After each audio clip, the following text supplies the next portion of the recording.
Well, for all of the Charlo fans, Jermell is back. He's back. And he coming to take back everything they done took from him.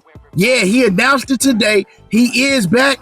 And he said he coming to take back all of them scraps at 154 because he's still the king. And one fight that he really want is that Terence Crawford fight. Yeah, we're probably going to see them line it up. Let's talk about that in this video. But before we do, make sure you hit my like button, subscribe to the channel. Let's cook on it. So, Jermell Charlo, he announced today, like I said in the intro, that he is back. And he said he coming back to take over at 154 pounds. And he reminded everybody he's still the king of the division. He ain't lose none of his straps. They just stripped him. And I think they did him wrong, but a lot of people say, well, you know, he was out. He didn't defend the straps. They ain't give him a chance to defend the straps. As soon as he stepped in the ring with Canelo, they start stripping him of them titles. Now, remember, before that, Jermell Charlo was out of the ring for 17 months because he had a major hand surgery. So he had to let himself heal. And he let himself heal and jump right back in the Canelo Alvarez fight. And, you know, people was complaining, crying, because a lot of people thought he was going to win that fight. And it wasn't really competitive. And I told everybody the fight wasn't going to be competitive. I mean, let's touch on that fight with Canelo Alvarez because Jermell Charlo they did him dirty after that fight, man. I'm talking about he got dogged out all over social media for months after that Canelo fight. But what y'all expected?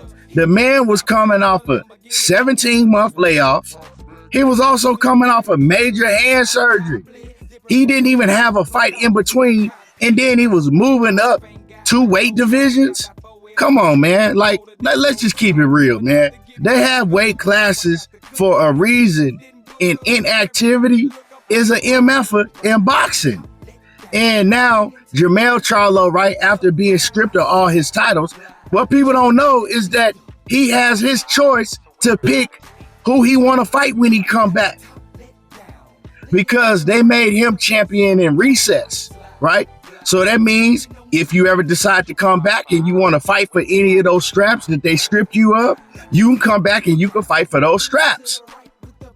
But this is the thing, right? Because I believe the biggest fight in the division for Jermell Charlo is Terence Crawford. Now, I told y'all that Terence Crawford is the fight that he wants. Well, you're going to ask me how I know that. Well, because he said it before. So if you wanted to smoke with Bud Crawford before, you still got to want it now. You know what I'm saying? It ain't like me, right, as a boxing fan, going to let you off the hook if you come to the division and you ain't calling out Bud Crawford, right? Because that's who you going to have to go through for that WBO and that WBA strap. Let's just keep it real, man. Everybody trying to hype up this Madrimov dude. I went and studied that dude. Madrimov is not what they trying to make him out to be. Bud Crawford definitely gonna beat the shit out of Madrimov. You know what I'm saying? Dude he's okay. He good, but he not nowhere near as good as they trying to make him out to be. But I know why they trying to make him out to be like this super monster and a real threat to Terence Crawford. Just so when Bud beat him, it's gonna make the victory look that much greater. That's just what it is.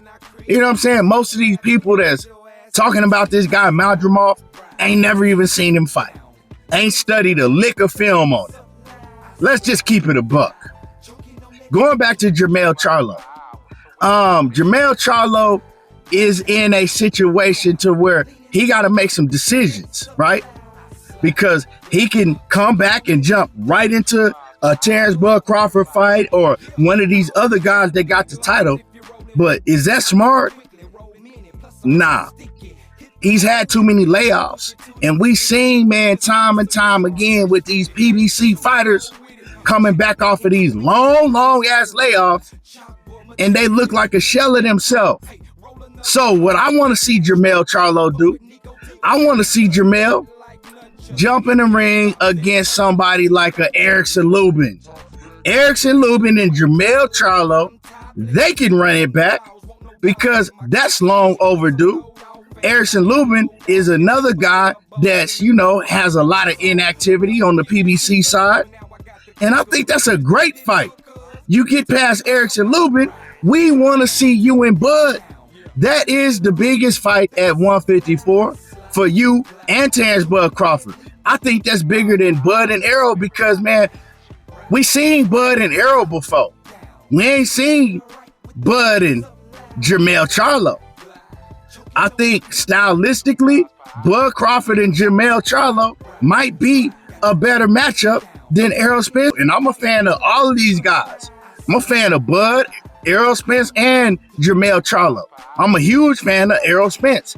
But breaking these fights down stylistically, Jermell Charlo and Terence Bud Crawford might be the best fight. It might be the best fight out there at 154. Jermell Charlo, man, he can crack. He got footwork. He got a granite chin. All of it, man. So that's a hell of a fight, Jermell Charlo and Terence Bud Crawford. And I think that fight, if Jermell Charlo can come back, fight Erickson Lubin, beat Erickson Lubin, and I'm going to keep it real, man. The first time that Jermell Charlo and Erickson Lubin fought each other, I lost 3 bands because I thought Erickson Lubin was him. I thought Erickson Lubin was going to beat Charlo. And that didn't turn out so good. And Erickson Lubin and Charlo, man, that's a hell of a fight also. Erickson Lubin can do it all, but Erickson Lubin got two flaws in this game. He get hit a whole lot, so his defense ain't up there, and his chin is suspect. But other than that, Erickson Lubin is a hell of a fighter.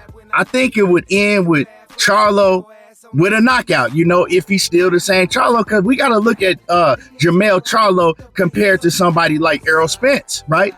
Jermell Charlo ain't really took no punishment. Jermell Charlo haven't had no major injuries except for the one that he suffered, the hand injury, before the Canelo fight. But other than that, he ain't really taken a lot of punishment inside the ring. Jermell Charlo, man, he's a gym maniac. Always stayed in shape, always stayed in the gym, even with the partying that he do outside the ring. So he ain't like his brother Jermall. So I think that Jermell Charlo, if his head is right, his mental, he still got a lot left in the tank. Don't let that Canelo Alvarez shit fool you because, come on, man. What y'all expected, like I said the first time from that fight?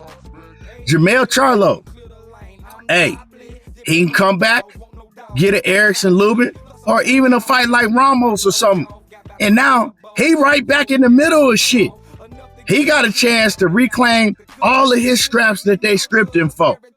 Because Crawford gonna have 2 of them. You got Fundora. Him and Spence gonna fight still. So whoever told y'all that fight was off, it's a lie, right? That fight gonna go down still. It's a big if. Can Spence beat Fundora? But man, 154-pound division, that shit is heating up. He's heating up. Yo, it's getting real.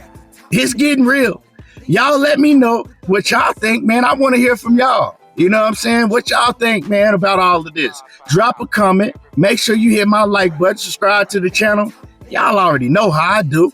Diego talking that boxing again, and I'm gone. To the right with the bass up now. I slide, glide, choking on that lead. 2 miles per hour, so everybody see.